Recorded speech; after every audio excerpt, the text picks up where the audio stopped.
Muy buenos días, hemos llegado al viernes 20 de julio, ya estamos listos para proponerle algo nuevo a ustedes en casa, a ustedes que están siempre pendientes de nuestra transmisión en el encuentro con Julio Villagrán. Me acompaña en esta mañana de viernes el ex procurador el ex procurador de Derechos Humanos de El Salvador y ahora también director de litigio estratégico de Cristosal, David Morales, que me acompaña para poder platicar sobre aquellos casos emblemáticos que se dan sobre violaciones a los derechos humanos. Esa es la propuesta que tenemos para nosotros. David, gracias por aceptar esta invitación.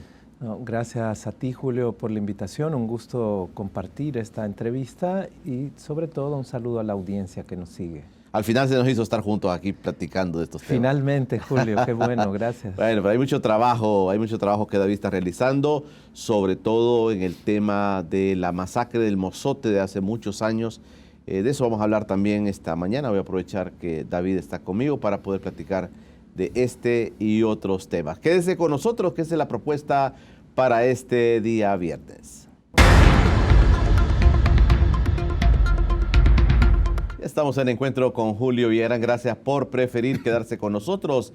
Esta noche en plataforma, Leonel Herrera, nos va a acompañar para hablarnos sobre las zonas económicas especiales. La propuesta para esta noche, 7 de la noche, plataforma. Es el sitio de nuestro TVX para que usted conozca las diversas opiniones y de los diversos temas nacionales que estamos abordando. Plataforma el día lunes, el día martes, el día miércoles y el día viernes. Y el día jueves, por supuesto, Miradas de la UCA es la propuesta. Quiero agradecer también que ya tengo el Colatino conmigo. El Colatino ahora dice acciones de protesta contra la privatización del agua. Es la propuesta que hace el Colatino esta mañana de viernes. Interesantes opiniones dentro y sobre todo esto que continúan las acciones de protesta sobre el tema del agua. No deje de leer pues esta mañana, como todas las mañanas, el periódico Colatino.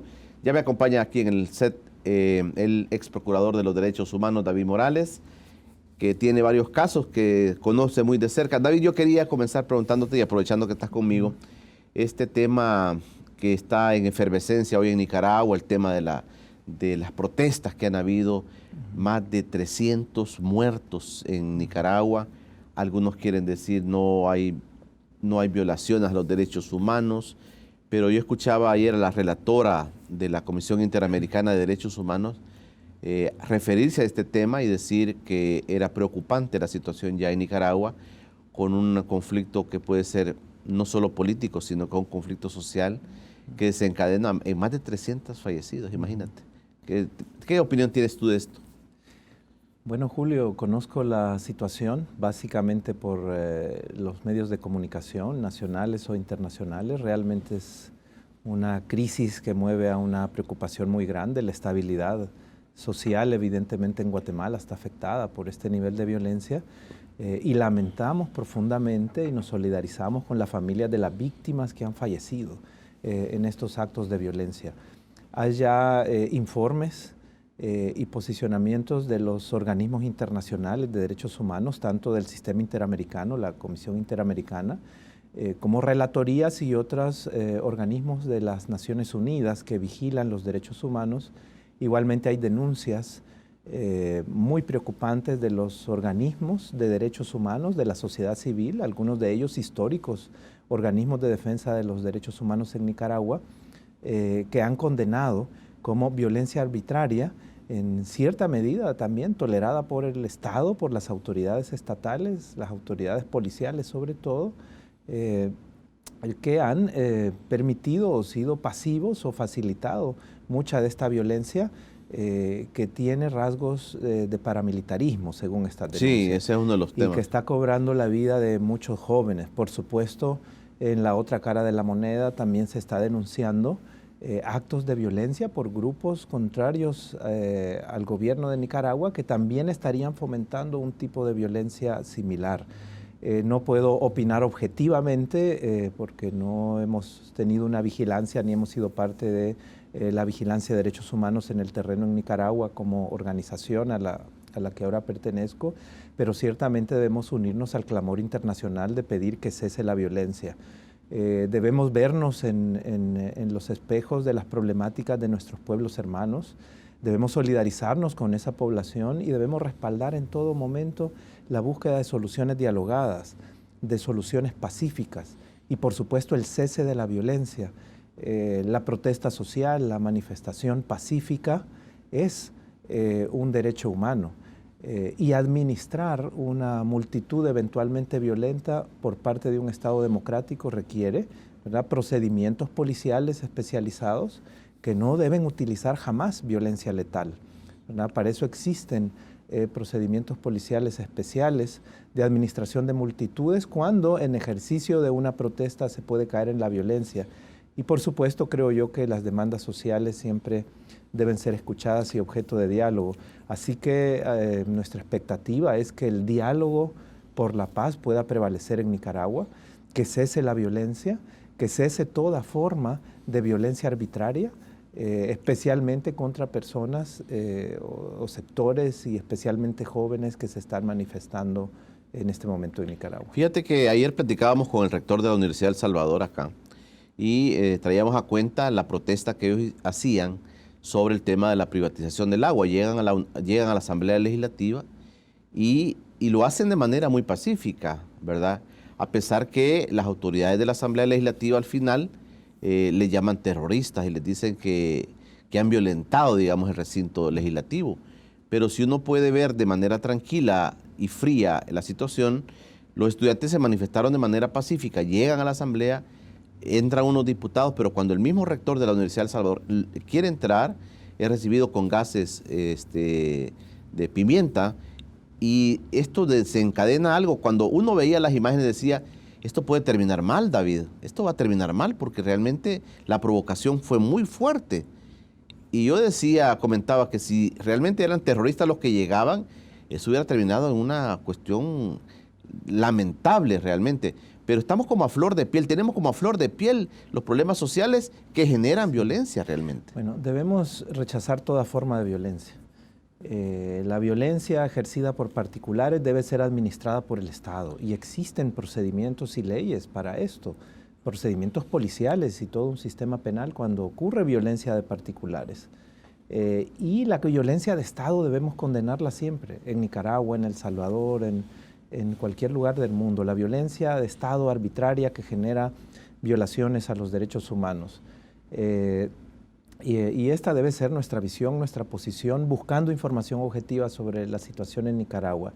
Pero El Salvador ha sido un ejemplo de violencia de Estado atroz, que en ciertos momentos llevó al terrorismo de Estado, que provocó matanzas de población inocente, como la ocurrida en El Mozote, el caso del cual hablaremos más adelante en la entrevista. Y para esto hubo toda una reforma policial y militar en El Salvador a partir de los acuerdos de paz. Y tuvimos una nueva policía que debió irse profesionalizando en estos temas. Como te decía, Julio, la administración de multitudes que se manifiestan en un legítimo ejercicio del derecho humano a la libertad de expresión, manifestación, protesta social legítima, debe ser administrado desde cierto manejo de procedimientos policiales. Me llamó la atención en los incidentes de la Asamblea, lo que trascendió públicamente, que se encontraba incluso en el lugar un contingente policial de la Unidad de Mantenimiento del Orden, que tienen un manejo un manejo profesional o están formados para manejar profesionalmente este tipo de incidentes. Sin embargo, estaban en una posición cercana pero al margen y era la seguridad de la Asamblea Legislativa la que estaba administrando la situación de la multitud que se manifestaba legítimamente afuera. Y habrían provocado, según las denuncias, una violencia arbitraria contra las autoridades de la universidad. Fue visible cómo lanzaban de manera arbitraria gases de manera directa a la cara del señor vicerrector de la Universidad de El Salvador. ¿Del mismo rector? Y del mismo rector. Cuando se tienen este tipo de procedimientos arbitrarios de uso de la violencia en forma arbitraria contra una multitud, es la propia autoridad que ejerce esa violencia arbitraria la que desencadena más violencia. Entonces debiese existir al interior de la propia Asamblea Legislativa una investigación y una evaluación de ese incidente y por supuesto del personal de seguridad que lo generó y eventualmente investigarse si no existían también órdenes superiores de realizar este tipo de acción. Si había temor de la administración de esta manifestación, si hubiese dejado en manos de la Policía Nacional Civil y eventualmente se hubiese pedido un acompañamiento de la Procuraduría de los Derechos Humanos para que pudiese ayudar a gestionar en debida forma esta manifestación legítima que se estaba produciendo, en este caso no solo de personas de la sociedad civil, sino autoridades de la universidad más importante del Estado en El Salvador. Aprovechando un poco el tiempo contigo, que me ha costado tanto traerte, quiero preguntarte también, ¿cómo ves tú este tema? ¿Cómo se ha discutido el tema del agua? Mira, a diferentes posiciones, la misma, discutíamos con Roger Arias ayer, y la misma Asamblea Legislativa, muchos grupos parlamentarios dicen, mire, estos son cuestiones de ignorancia de lo que están proponiendo, pero la sociedad se está manifestando como nunca lo ha hecho. La misma UCA, la Universidad de El Salvador, la misma Iglesia Católica, protestando sobre un derecho. A mí me llamó la atención y eso es un poco lo que quería preguntarte. Cuando el mismo cardenal Rosa Chávez dice, mire, este es un problema de vida o de muerte. Este es un problema que debería discutirse ampliamente y debería buscarse la protección, digamos, de este recurso que para el ser humano es vital, pero como que esto como que nos está generando, David, algunos conflictos sociales que no cesan. Mira, el Colatino hoy dice nuevamente nuevas protestas, ayer se dieron nuevas protestas, pero no es un tema político partidario, es un tema de la sociedad que está reclamando algo que a todas luces es válido. Bueno, en este tema, Julio, voy a darte una posición en forma personal como defensor defensor de derechos humanos, que ha sido una posición muy clara a lo largo de los años y la ejercí también cuando fungí como procurador para la defensa de los derechos humanos. Debemos rechazar toda expresión de privatización del agua y del recurso hídrico en El Salvador. Y la entidad rectora que administra este recurso en un importante proyecto de ley general de aguas que debe existir en el país, debe ser una entidad bajo control del Estado, bajo administración del Estado. No se puede entregar la administración del agua a grupos de poder privado. Esto es exponer no solo un bien público, sino el ejercicio de un derecho humano fundamental, como es el derecho humano al agua y al saneamiento, al control de grupos que pueden usarlo en beneficio de sus propios intereses económicos. El Salvador es un país que está al borde de una crisis hídrica. Esto se ha demostrado en estudios científicos, lo han hecho las organizaciones ambientalistas, lo hicimos en su momento en la Procuraduría de los Derechos Humanos durante mi gestión. Demostramos a través de estudios científicos el impacto que está teniendo en el medio ambiente, el deterioro, el abuso del recurso hídrico, la crisis que puede venir en pocos años. Estos estudios arrojaron que en menos de 100 años, si continúa la explotación actual del agua y golpea mucho más fuerte el cambio climático, El Salvador puede perder la viabilidad, su viabilidad como nación, inclusive como país. Es una situación que expone, por supuesto, a la población en mayor vulnerabilidad, a la población de menos recursos, a las grandes mayorías que no tienen acceso a los recursos económicos. Y justamente creo que las palabras de nuestro cardenal y de la Iglesia Católica en este punto son muy claras, ¿no? Es un asunto de vida o muerte de la población. Me parece que estos son temas que deben debatirse abiertamente con la sociedad, que deben ser escuchados los diferentes sectores de la sociedad, quienes representan a los sectores populares sobre todo. Creo positivo que la Asamblea Legislativa haya abierto espacios de diálogo con diferentes organizaciones, pero con mucha preocupación observaba incidentes lamentables o denuncias muy preocupantes, como por ejemplo un conjunto de organizaciones que han defendido, ¿no?, con mucha convicción por varios años el derecho humano al agua, que al momento de ser escuchados se les apagan los micrófonos y las luces, y los diputados y diputadas de la Comisión del Medio Ambiente se ponen de pie y se van. O sea, esto realmente me parecen gestos antidemocráticos que riñen totalmente con lo que deben ser las buenas prácticas legislativas. Se bloqueó durante más de una década no solo el avance de una ley general de aguas con un enfoque de derechos humanos, sino también una reforma constitucional que reconocía el derecho humano al agua. Ahora en contextos preelectorales se está discutiendo de nuevo esta reforma, ojalá que la aprueben. A mí me parece también que debe incluirse el derecho a la soberanía alimentaria, que era otro derecho humano fundamental que se reivindicaba por más de una década en la reforma, en la misma reforma al artículo 69 de la Constitución, que buscaba el reconocimiento del derecho humano al agua. Y es momento de que la población sea escuchada, sea protegida en este derecho fundamental y no se produzca ningún proceso privatizador, ni abierto ni encubierto. Quiero cerrar este tema, antes de irme al corte, David, preguntarte, toda esta conformación, digamos, de nuevos movimientos sociales, que parece como el reavivamiento de aquella protesta pacífica, de aquella protesta válida, de aquella protesta que teníamos mucho de no ver, cómo se va conformando sobre un tema tan particular. Y aquí el mismo rector de la UCA, yo le preguntaba sobre esto que se ha dicho al final, son personas ignorantes que no saben de lo que hablan, dice Arena, son terroristas, también les llamó Arena.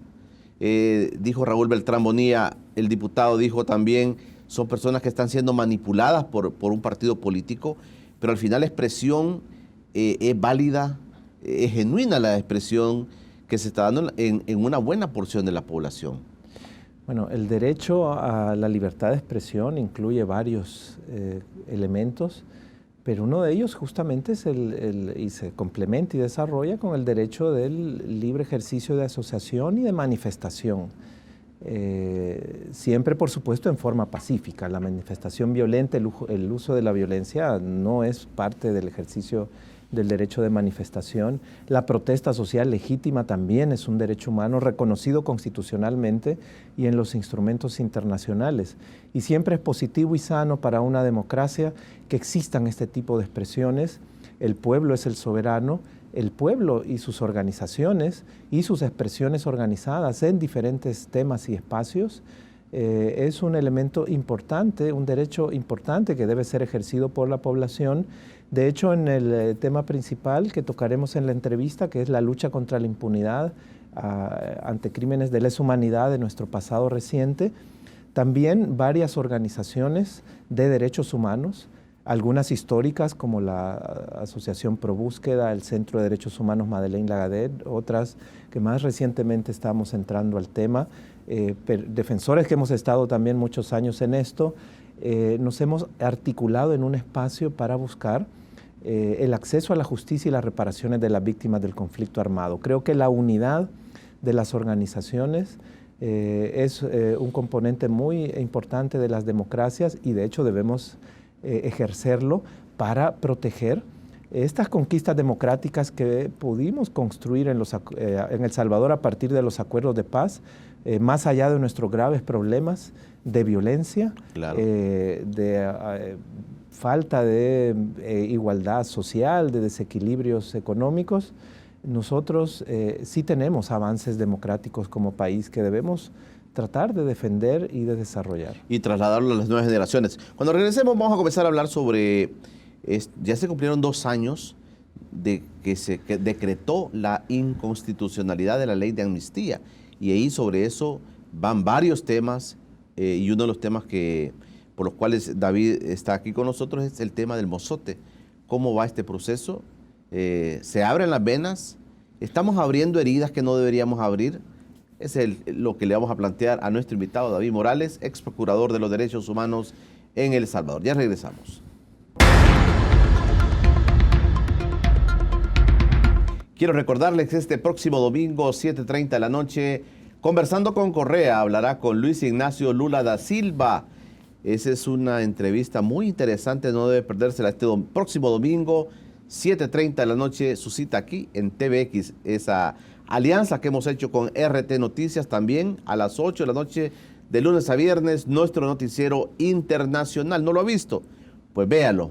Este es un noticiero completísimo que tenemos en la gran alianza con RT Noticias. 8 de la noche, nuestro noticiero, y el día domingo a las 7:30 de la noche, conversando con Correa. Platicamos con el ex procurador de Derechos Humanos y también director de litigio estratégico de Cristosal, David Morales. David, ya se cumplieron 2 años de la inconstitucionalidad de la ley de amnistía. Esto es abrir heridas, David, esto es volver a decir, hay revanchismo, hay gente que está pensando en el pasado, porque quiere tomar venganza de esas cosas que pasaron antes. Bueno, este discurso, que justamente como tú lo señalas, Julio, ha sido muy común en gobernantes, en dirigentes políticos, sobre todo al fin del conflicto armado en El Salvador. Este discurso de debemos cerrar heridas, pasemos la página, es un discurso de impunidad que esconde muchas falacias, no es exclusivo de El Salvador.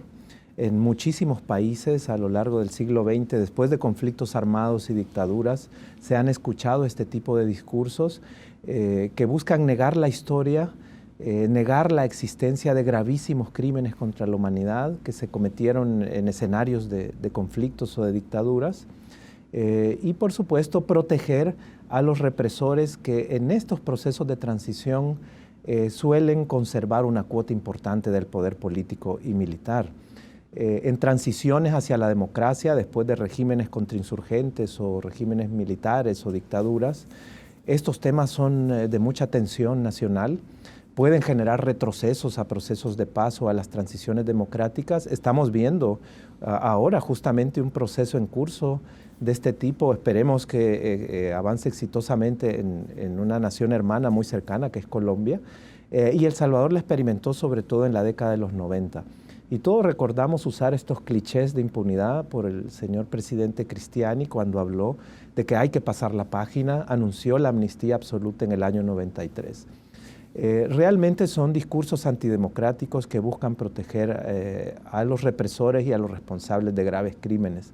La humanidad comenzó a... Y no solamente de un bando, David. No solamente de un bando, por supuesto.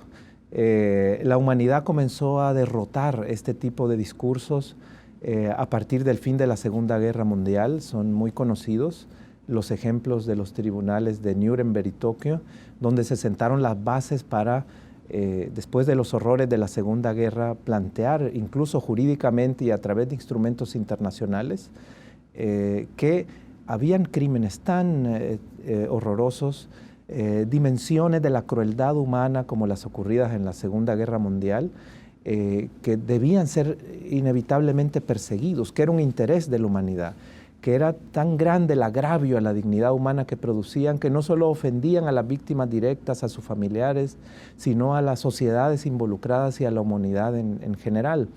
Y esto dio paso al surgimiento de todo el derecho internacional de los derechos humanos a lo largo de la segunda mitad del siglo XX, en la que se produjo también la constitucionalización de estos derechos. Nuestras constituciones modernas, incluida la de El Salvador, si la leemos, son en principio un catálogo de derechos humanos que son conquistas de la humanidad, y una segunda parte que establece la organización del Estado en función de proteger esos derechos humanos.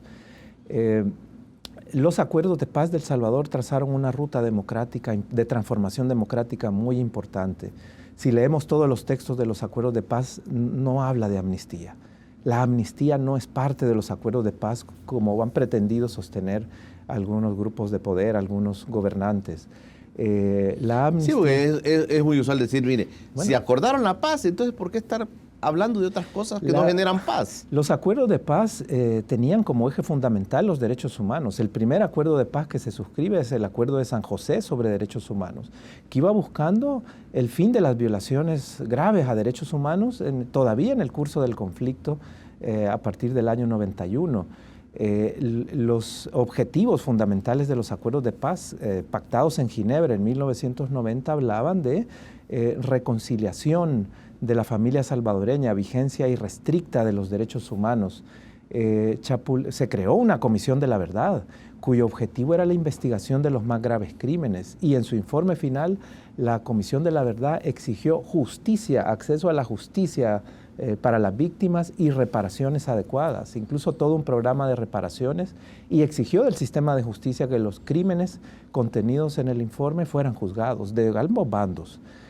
También Chapultepec, que son los acuerdos finales más grandes, ¿no?, que dan cierre y que conmemoramos cada año, ¿no?, que se dan en 1992, el 16 de enero, pues estos acuerdos contienen el principio de superación de la impunidad, que habla de juicios ejemplarizantes contra los violadores de los derechos humanos de ambos bandos. Esto es lo que dicen los acuerdos de paz.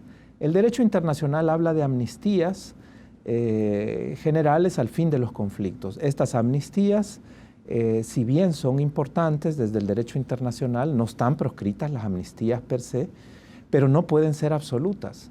Nunca pueden alcanzar a los responsables de crímenes de guerra y de crímenes de lesa humanidad. Ese es el estándar muy claro del derecho internacional. En América Latina se usó la figura perversa de amnistías absolutas que, tergiversando el derecho internacional, buscaron generar impunidad. Y esto es lo que generó precisamente la Ley de Amnistía de 1993.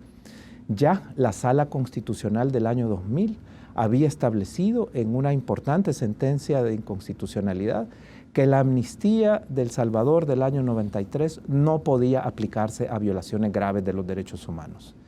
Haciendo una aclaración, David, ¿quién pacta la ley de amnistía en el país? ¿Quién acuerda esta ley de amnistía que tú nos está ilustrando muy bien? Está fuera de los acuerdos de paz, que es otra cosa, amnistiar, pero ¿quién pacta la ley de amnistía en el país? Hay una primera ley de amnistía que surge en el año 92, que se llamó Ley de Reconciliación Nacional, me parece que es de enero del año 92, que no es una ley de amnistía perfecta. Yo soy crítico de muchos de los componentes de esa ley del año 92 que generan impunidad, pero que sí establecía excepciones. Y dijo esa ley, en su artículo 6 del año 92, los crímenes que estén incluidos en el informe de la Comisión de la Verdad se va a ir a un proceso para buscar el enjuiciamiento de los responsables. Es decir, la Ley de Reconciliación Nacional del año 92 establece que las graves violaciones de derechos humanos sí pueden ser juzgadas, a pesar de que los excombatientes de ambos bandos recibían amnistía. Porque ese es el propósito de las amnistías de acuerdo al estándar internacional: facilitar que los excombatientes de ambos bandos no sean perseguidos por el solo hecho de haber sido excombatientes, y facilitar los procesos de paz, las transiciones democráticas, pero no incluir a los responsables de los graves crímenes contra la población civil.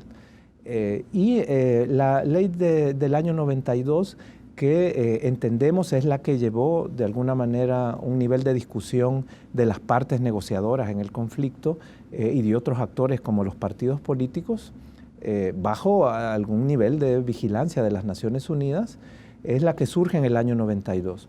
Cuando la ley cuando la Comisión de la Verdad dicta su informe en marzo del 93, e incluye nombres de los represores después de serias investigaciones, y establece, por ejemplo, que el asesinato de Monseñor Romero fue ordenado y dirigido por el ex mayor Roberto D'Aubuisson, y la cúpula militar de mayor poder en aquel momento, como el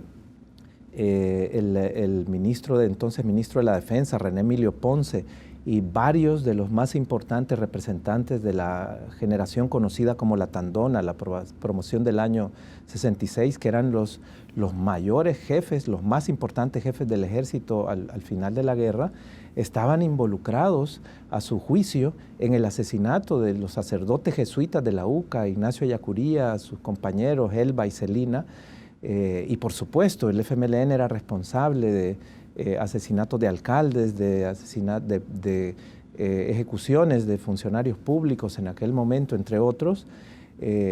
Pues hay un impacto político muy grande en aquel momento. Vergonzosos capítulos del sistema de justicia nacional, con una presidente de la Corte Suprema de Justicia, Mauricio Gutiérrez Castro, que era señalado por encubrimiento de estos crímenes, y toda la cúpula militar rechazando el informe de la Comisión de la Verdad, y apenas 5 días después dictándose una nueva ley de amnistía anunciada por el presidente Cristiani, que se convirtió, a diferencia de la ley del 92, en una amnistía absoluta, que negaba toda posibilidad de verdad, justicia y reparación a las víctimas, y que, por supuesto, cancelaba la ley del 92 y expresamente derogaba el artículo 6 que permitía juicios ejemplarizantes. Eso sí sellaba todo, David. Eso sí, enterraba todos estos una casos. típica ley de autoamnistía donde las autoridades buscaban protegerse a sí mismas y blindarse ante la justicia,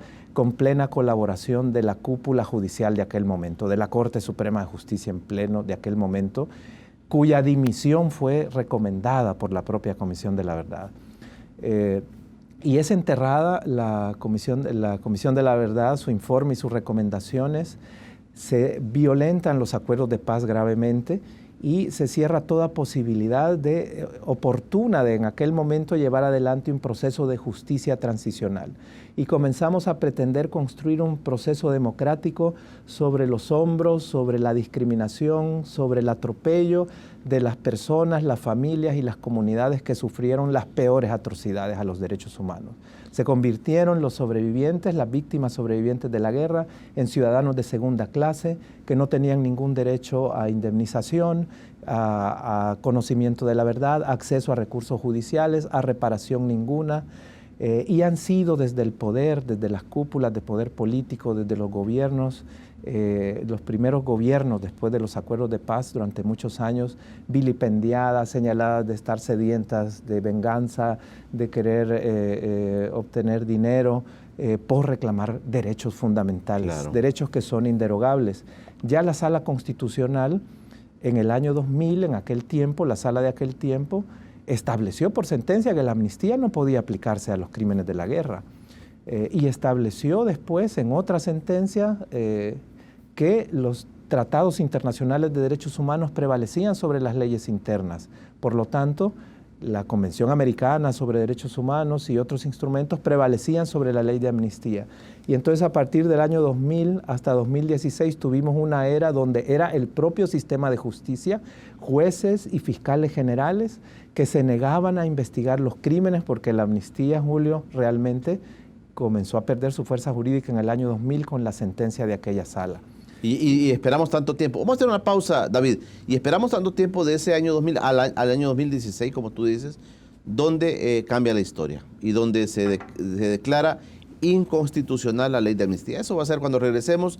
Quiero aprovechar que nos estás ilustrando muy bien porque es parte de la historia que todos debemos de conocer, David. Y los mismos jóvenes deben conocer qué es lo que pasó y qué es lo que se ha dejado de hacer. Y sobre todo el desconocimiento de la verdad. De eso estamos hablando con nuestro invitado David Morales. Ya regresamos. Estamos de regreso en Encuentro con Julio Villagrán. Gracias por preferir quedarse con nosotros a las 11 de la noche, nuestra retransmisión. Y si usted quiere encontrar esta entrevista y todas las que aquí realizamos, busque nuestro canal de YouTube, Informa TVX, y ahí va a encontrar todas las entrevistas. Gracias por su preferencia. También gracias a todos los que nos saludan desde fuera del país, salvadoreños en el exterior que nos están saludando a través de nuestro canal de YouTube. Gracias por preferir nuestros programas. Platicamos con David Morales, ex procurador de Derechos Humanos en el país. Entonces, llega el año 2016, David, y la Corte Suprema de Justicia declara inconstitucional la ley de amnistía. Sí. Costó tanto tiempo que se diera esto realmente. Precisamente, te decía, desde el año 2000 ya una sala estableció que no podía aplicarse a las violaciones de la guerra. Sin embargo, presentamos muchas denuncias y fiscales generales y jueces que conocían de los casos se negaron a aplicar la justicia. Era un sistema judicial cómplice, ha sido un sistema judicial cómplice de la impunidad en los casos de la guerra civil. Así que fue un hito histórico esta sentencia del 2016 porque eliminó las excusas y dijo, bueno, eliminó del sistema jurídico la ley de amnistía del año 93, revivió la del año 92 que ya comentaba, la ley de reconciliación nacional. Por lo tanto, hay amnistía. Los excombatientes de ambos bandos en este momento están amnistiados. No hay ningún problema con esta situación. Sin embargo, dijo la sala, los crímenes de lesa humanidad, los graves crímenes que se cometieron deben ser investigados.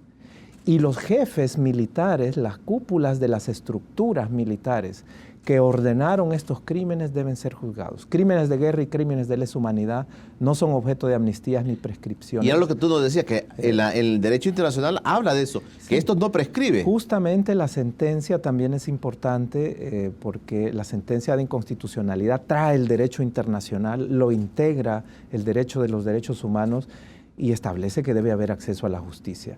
Y le ordena a la Asamblea Legislativa impulsar una ley de reconciliación nacional que no debe ser, está prohibido por sentencia, que sea una nueva ley de amnistía absoluta. Los diputados tienen prohibido realizar una nueva ley de impunidad. Deben hacer una ley de reparaciones a víctimas, una ley que facilite las investigaciones de los crímenes, que abra los archivos militares. Entonces, esta Asamblea Legislativa de este momento está obligada, según esa sentencia, a crear una ley, no nuevamente de amnistía, o sea, que quede claro, no es amnistiar otra vez, y que estos casos que quedaron ahí ventilados en la resolución sean amnistiados, ¿no es esa la idea? Exacto. En este momento nos hemos unido un grupo ya de casi una decena de organizaciones de derechos humanos, algunas históricas, ya las mencionaba, como ProBúsqueda, Madeleine Lagadec, FESPAD, entre otras. Se encuentra Cristosal, Fundación Comunicándonos, asociaciones de víctimas como ASOFEBE, el ex COPES, entre otras, que nos hemos articulado en un esfuerzo común para exigir el cumplimiento de la sentencia de 2016. Tanto la Asamblea anterior, la Asamblea Legislativa anterior como la actual están obligadas a este cumplimiento.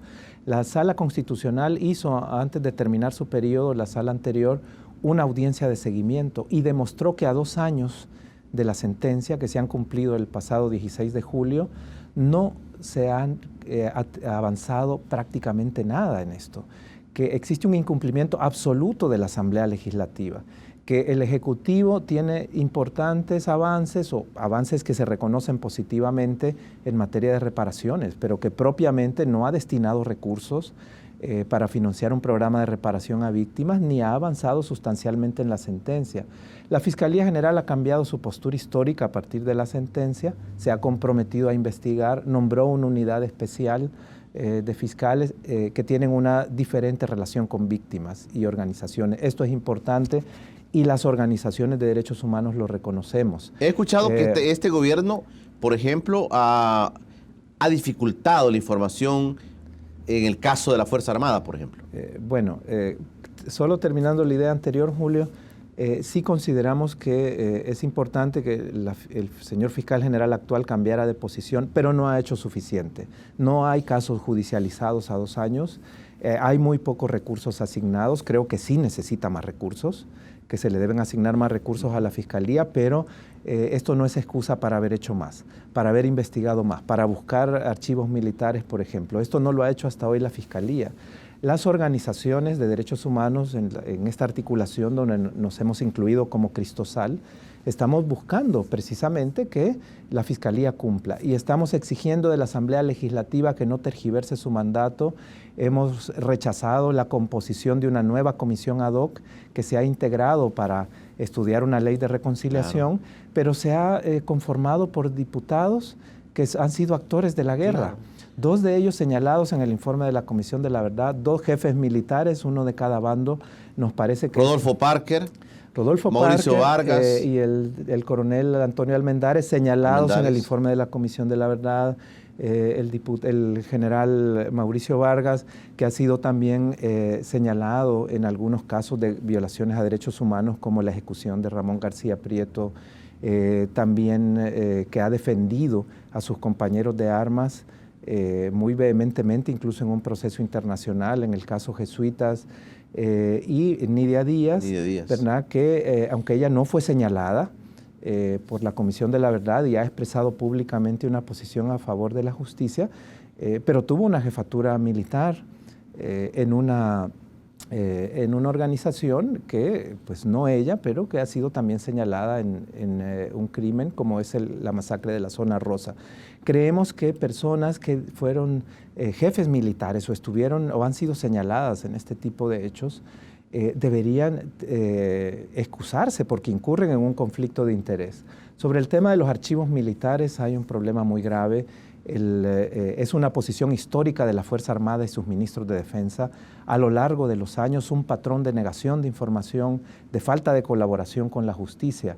Esta tendencia lamentablemente la ha seguido el ministro actual, el general Munguía Payés, en los últimos 2 gobiernos. Y los comandantes generales, que han sido los presidentes civiles, Mauricio Funes y el profesor Sánchez Serén, no han tenido como comandantes generales el protagonismo, el peso político, el ejercicio de su comandancia general para lograr que esta obstaculización sea superada. Se están negando el acceso a los archivos, se niega la existencia de archivos, se dice que han sido destruidos, que no existen simplemente.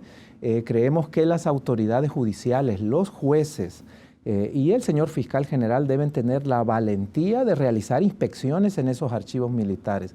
Hemos visto al señor viceministro de la Defensa llevar en la audiencia seguimiento ante la anterior Sala de lo Constitucional, ante este Tribunal Constitucional, una posición que nos parece inverosímil. Manifestó que toda la guerra lo que existieron fueron unos mapas de campo con plásticos o papeles de calco encima en el que hacían dibujitos de rutas y que eso es todo lo que existió y no existieron planes militares. Perdónenme, esto es inverosímil, Julio. Quienes hacían esto eran los tenientes o los capitanes en el terreno que decidían qué sección o qué compañía movían por esta vereda o aquel cerro. La Fuerza Armada no funciona así. Existía un plan general de guerra, un plan de la campaña militar 80-92, existían planes de las operaciones militares que suscribía el jefe del Estado Mayor e iban bajando a las regiones militares, a los departamentos, los batallones élites como el Atlacat que perpetuó el Mozote. Era una logística que no era de un pequeño papel. Mira, ahora no puede sacar un vehículo de ninguna institución pública sin una autorización debida. Pero en la Fuerza Armada es más difícil. No sale un soldado y un camión sin un documento. ¿Cómo mueves 1.500 hombres al Mozote por 15 días? El principal y primero de los batallones élites que había sido creado, les das alimentación, habituallamientos, gasolina para los camiones de movilización, le mueves a la Fuerza Aérea, cantidad de helicópteros en permanente movimiento y pones un batallón de infantería bajo coordinación de la 3ª Brigada y el destacamento de Gotera y le das la tarea principal al batallón que no puede tomar decisión por sí misma. Esta era una orden de Guillermo García o Rafael Flores Lima como jefes del Estado, como ministro de Defensa y jefe del Estado Mayor, que colocan a Domingo Monterrosa en el Mozote en diciembre de 1981 con la tarea principal de barrer y exterminar pueblos enteros en el norte de Morazán. Esto se hace con planificación. Esto está muy claramente definido en la doctrina militar. Al final se determina cuántas muertes hubo en esto, si David. Tienes a un titular de defensa llegar ante un tribunal, ante la Sala de lo Constitucional y negar toda esta doctrina básica militar, lo que encontramos, nos parece, es una actitud de impunidad muy grave. Esto es lo que estamos viendo las organizaciones de derechos humanos en este momento. En el caso del Mozote, por primera vez, y quizás el único caso, probablemente por alguna incidencia de la Secretaría Jurídica o de la misma Presidencia, se ha logrado la mayor cantidad de información militar en un juicio penal por crímenes de la guerra en El Salvador. Pero aún así se está negando de manera inverosímil muchos elementos. Entonces estamos en el Mozote. Más de 300 muertes, David, perdón. En el Mozote asesinaron más de 1.000 personas. Yo, si me permite, Julio, sí, quiero decir que el Mozote es una lucha histórica de las comunidades del norte Morazán, las comunidades de sobrevivientes, ahora organizadas en la Asociación Promotora de Derechos Humanos del Mozote, pero también las organizaciones del norte Morazán. Es una lucha histórica de tutela legal del arzobispado. En aquel momento dirigida por nuestra defensora histórica María Julia Hernández y continuada esa lucha en la actualidad por la Asociación Tutela Legal María Julia Hernández. Es una lucha de más de 20 años de derechos humanos. Como Cristo Sal estamos sumándonos a acompañar esta lucha histórica de tutela legal y las víctimas. Hemos tenido un tribunal valiente que ha aplicado la ley y que está llevando adelante la instrucción penal. Quisiéramos ver, tenemos una fiscalía que ha cambiado su relación con las víctimas, está teniendo algunas actuaciones positivas en el caso del Mozote, pero queremos que sea más protagonista, que vaya a buscar archivos militares, que tenga más actividad en el caso. Estamos exigiendo del Estado, no solo como Cristosal, sino como organizaciones, que haga cumplir la sentencia de inconstitucionalidad de la ley de amnistía de 2016 plenamente. Perfecto. Vamos a hacer un corte, David. Más de 1000 personas masacradas Sí, en el Mozote. Más de 500 niños. Y más de 500 niños. Vamos a hablar del Mozote cuando regresemos, para que tú, que estás directamente siendo parte acusadora del caso del Mozote, vamos a hacer un programa especial, te lo prometo, David. Gracias. Para hablar y que nos presentes material también que se recoge de esta historia que no debe ser olvidada, no debe ser invisibilizada realmente. Ya regresamos después de un corte.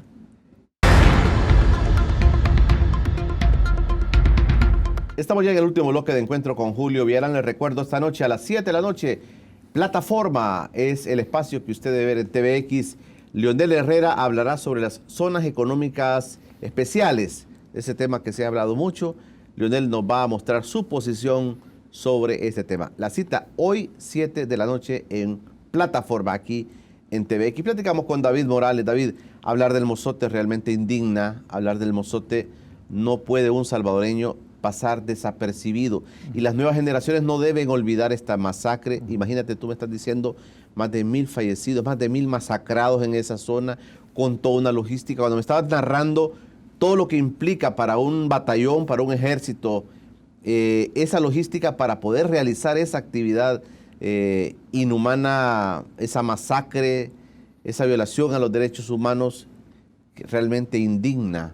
Y tú tú te has mostrado como parte acusadora en esto. El Salvador no puede olvidar esto, David.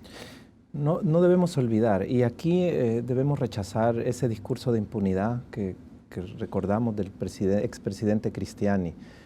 Las heridas no se cierran por decreto. Las heridas están abiertas. Como nos dice el estándar internacional de derechos humanos, la historia de la opresión y la historia de la represión sufrida por los pueblos es parte de su patrimonio y debemos recordarla, debemos traer a cuenta esta memoria como una de las más importantes medidas de no repetición. Pueblos que olvidan repiten su historia, y la cadena de matanzas contra población civil campesina entre 1980 y 1984 es la trágica repetición del genocidio de 1932 impulsado por el general Martínez y su dictadura. Es un genocidio que quedó en el olvido, sin justicia, sin verdad ni memoria, y que se repitió en las matanzas de población civil rural en los inicios de los 80. No fue el Mozote un caso aislado, fue una serie de matanzas desde el río Zumpul. Eliminaron a Monseñor Romero en marzo del 80, en mayo están asesinando 600 pobladores campesinos en Chalatenango, en el río Zumpul. Y comenzó una cadena de matanzas hasta 1984, hasta 1983, bajo la cúpula militar de José Guillermo García, ex ministro de Defensa, Rafael Flores Lima, jefe del Estado Mayor, Adolfo Castillo, viceministro de Defensa, y Rafael Bustillo, jefe de la Fuerza Aérea, que integraban el alto mando, junto a Adalberto Landaverde, jefe de la artillería. En 1981 la guerra escala, cobra un nuevo poder la Fuerza Aérea con la adquisición de helicópteros UH-1H, más de 70 helicópteros, y surgen los BIRIS. Es creado el Batallón Atlacat como una unidad de movilidad nacional élite bajo el control del Estado Mayor y bajo un nuevo replanteamiento militar, con un plan militar de campaña a nivel nacional. y se profundiza la estrategia de terrorismo de Estado de matanzas de civiles. Cuando es una práctica sistemática, entendemos que no fueron abusos de un jefe militar local de una zona que se enloqueció y mató 1000 civiles. Vemos que es una política de terror concertada durante más de 4 años, hasta que el entonces vicepresidente de los Estados Unidos, George Bush, visita el país en el 83 y esta cúpula militar es separada. Es la máxima expresión de la violencia del Estado. En el Mozote asesinaron más de 1000 personas. Ya no es una denuncia de las organizaciones de derechos humanos. El gobierno actual avanzó en un registro de víctimas, es un registro oficial del gobierno en un proceso de reparaciones que positivamente ha iniciado en cumplimiento de una sentencia internacional por el caso del Mozote de la Corte Interamericana, el actual gobierno, y que demuestra que hay fueron más de 1000 las víctimas. Ya esto no es ningún mito, fueron civiles, más de 500 niños, niñas y adolescentes. La fosa 1 del Mozote, abierta por el equipo norteamericano de forenses y el equipo argentino de antropología forense, reveló la más dura verdad, ¿no? En la fosa 1 del Mozote permitió el hallazgo de 143 esqueletos. 136 de esos esqueletos pertenecían a niños y niñas cuyo promedio de edad era de 6 años. Fueron asesinados por 24 tiradores que usaron fusiles M16 con balas fabricadas en Salt Lake City. Extraíamos de esa fosa las cuturinas de los bebés, los zapatitos de hule, juguetitos de los bolsillos.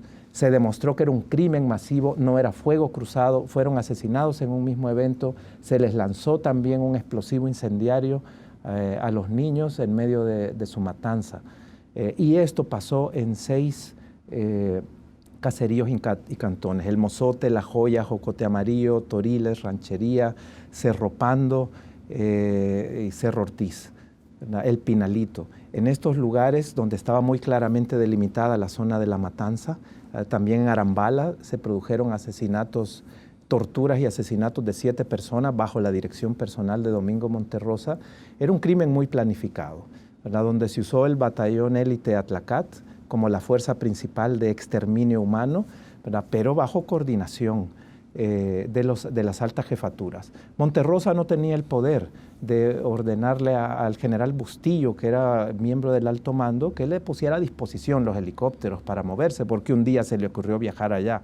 No, aquí no va a entrar una unidad en la zona de la 3ª Brigada de Infantería sin coordinación. ¿Cómo tienes perímetro, logística? Todo esto fue muy bien planificado. El crimen está plenamente probado. Se han recuperado restos de aproximadamente 400 de las víctimas y el 70% de estos restos pertenecen a niños y niñas de corta edad. Era población civil. Se ha demostrado hasta la saciedad la participación de la Fuerza Armada, ahora del batallón Atlacat. Están siendo enjuiciados en libertad la ex cúpula militar que he mencionado, el número 1 de la jerarquía militar, Guillermo García, el número 2, el general Rafael Flores Lima. Se ha identificado ya quiénes eran los integrantes del Estado Mayor del general Rafael Flores Lima, y debe investigarse si tuvieron algún tipo de participación en la planificación de este hecho, ¿verdad? Y hemos tenido las declaraciones de alrededor de 40 víctimas. Van a seguir las declaraciones de sobrevivientes. Son narraciones que realmente expresan que la crueldad humana no tiene límites, como dijo la Comisión Interamericana cuando revisó el caso de El Salvador. Estos crímenes, dijo uno de los jueces, nos demuestran que la crueldad humana no tiene límites a veces.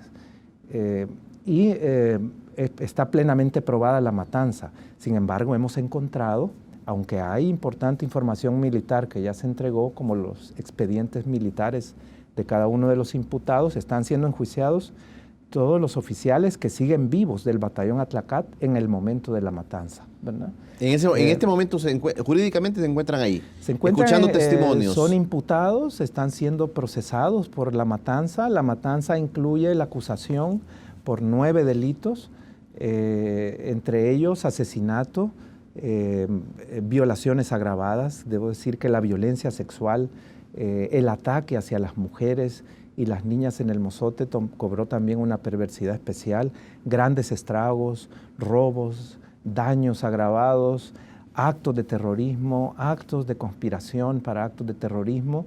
Por eso están siendo enjuiciados este grupo de oficiales, tienen calidad de imputados.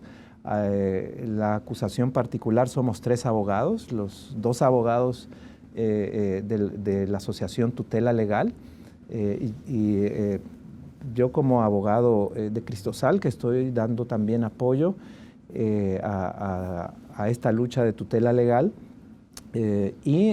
Los abogados defensores son alrededor de 26 abogados defensores nombrados por los imputados. El señor juez está dando dijéramos, un desarrollo del juicio con plena garantía a ambas partes. Los derechos de los imputados están siendo plenamente respetados. Nosotros, en nombre de las víctimas, como representante de las víctimas, no pedimos ningún tipo de arbitrariedad, no pedimos ningún tipo de injusticia, por todo lo contrario, pedimos verdad, pedimos cumplimiento de la ley, queremos un juicio justo, queremos que estos oficiales tengan lo que las víctimas del Mozote no tuvieron, un juicio justo, derecho a audiencia, a ser escuchados, a defenderse. Las víctimas del Mozote no tuvieron ni siquiera juicio. Claro. Fueron condenados a muerte en una estrategia militar que previó el exterminio masivo de civiles como forma de quebrarle la voluntad a su enemigo armado. En el Mozote y lugares aledaños no hubo combates, no estaba la guerrilla. Fue una operación que se dirigió a la matanza colectiva más grande de América Latina. No era ningún enfrentamiento, era una masacre. Julio, si el asesinato de más de 500 niños y niñas, si el exterminio humano de más de 1000 personas, la matanza más grande en América Latina, como decía, en tiempos modernos, es indiferente al Estado, los responsables de este crimen de lesa humanidad son protegidos. Es calificada como la matanza más grande en toda América Latina. Sí, bueno, en las décadas recientes, ¿verdad? Es sí, en un solo hecho la matanza más grande. En un solo hecho. ¿Verdad? En un solo hecho, 3 días de matanza, ¿verdad? Donde se produjeron estos crímenes.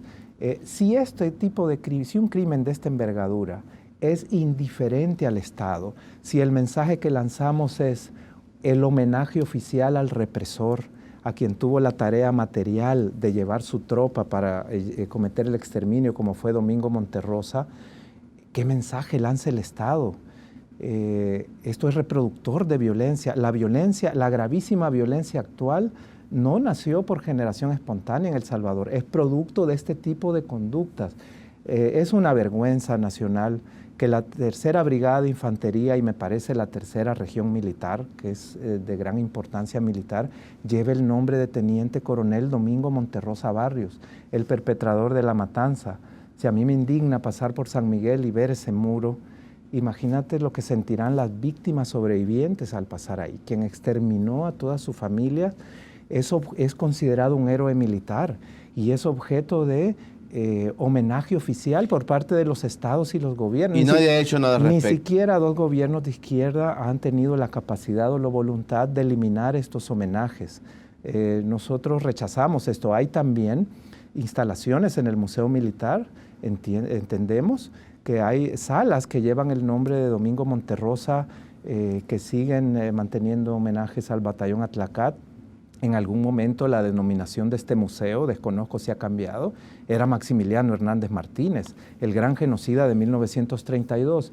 Creo que deberíamos empezar por ahí, claro, por cambiar estos mensajes. ¿Qué mensaje le damos a los oficiales jóvenes que han surgido en la era democrática? Que exterminar niños, claro, es motivo de heroísmo. Entonces, un Estado que pretende dar vigencia a los derechos humanos no puede construir una nueva historia democrática si no enfrenta su pasado y si no es solidario con las víctimas. Como Cristosal hemos denunciado fuertemente el abandono a las víctimas de la violencia actual. Tuvimos como organización una conquista importante al acompañar a una familia que ganó un recurso de amparo, una demanda de amparo que reconoce el desplazamiento forzado en El Salvador. Las víctimas de la violencia actual están abandonadas por el Estado en el presente. Las víctimas de las violaciones a derechos humanos ahora están abandonadas porque ha sido un patrón histórico del Estado. Debemos poner a las víctimas al centro de la actividad del Estado, humano, como ordena la Constitución. David, yo quiero agradecerte que has venido con nosotros. Yo quiero una última precisión, no tengo muchísimo tiempo, pero para conocer esta historia del Mozote, uno puede ir a estos lugares y hay gente que te puede dar información. ¿Hay algún lugar preciso? Lo hablo en el sentido de poder inculturizar también, que nuestras jóvenes, nuestras familias conozcan esto que ha pasado, que es relevante para el país. ¿Hay algún lugar en especial? Sí. Las comunidades sobrevivientes en el Mozote y otros caseríos, y las organizaciones del norte de Morazán han construido monumentos donde fueron la cabaña de la Fosa 1, donde fueron asesinados este grupo de más de 100 niños, es ahora un jardín. Hay un monumento, un homenaje, varios sitios históricos, hay una ruta de la memoria que es apoyada por el Ministerio de Turismo. Los últimos 2 gobiernos sí han realizado algunas acciones de reparación atendiendo la sentencia y han apoyado estos procesos. Yo invito a la población a visitar el Mozote, su plaza central, su monumento, a oír la historia que es narrada por guías sobrevivientes a través del trabajo de la Asociación Promotora de Derechos Humanos, y hay otros sitios históricos también de la masacre donde hay este tipo de monumentos. David, gracias por venir con nosotros. Vamos a tener un espacio para seguir platicando de esto. El juicio sigue y tú vas a estar con nosotros para que nos sigas actualizando sobre este tema. Gracias a ti, Julio, y gracias a la audiencia que nos ha seguido durante la entrevista. Gracias a ustedes en casa por haberse quedado con nosotros en esta interesante entrevista el día lunes, luego de la visita del líder de Nuevas Ideas a los Estados Unidos, que se va a reunir este día con Almagro. Todas esas actividades que el movimiento Nuevas Ideas está realizando este fin de semana, el día lunes estará con nosotros el secretario general de Nuevas Ideas, Federico Anlíquer, para contarnos qué es lo que pasó, qué apoyos recibieron con este movimiento de Nuevas Ideas que reclama que por cuestiones de democracia lo deben dejar participar al señor Nayib Bukele. Esa va a ser la propuesta el próximo lunes. Por hoy, pasen todos un feliz fin de semana.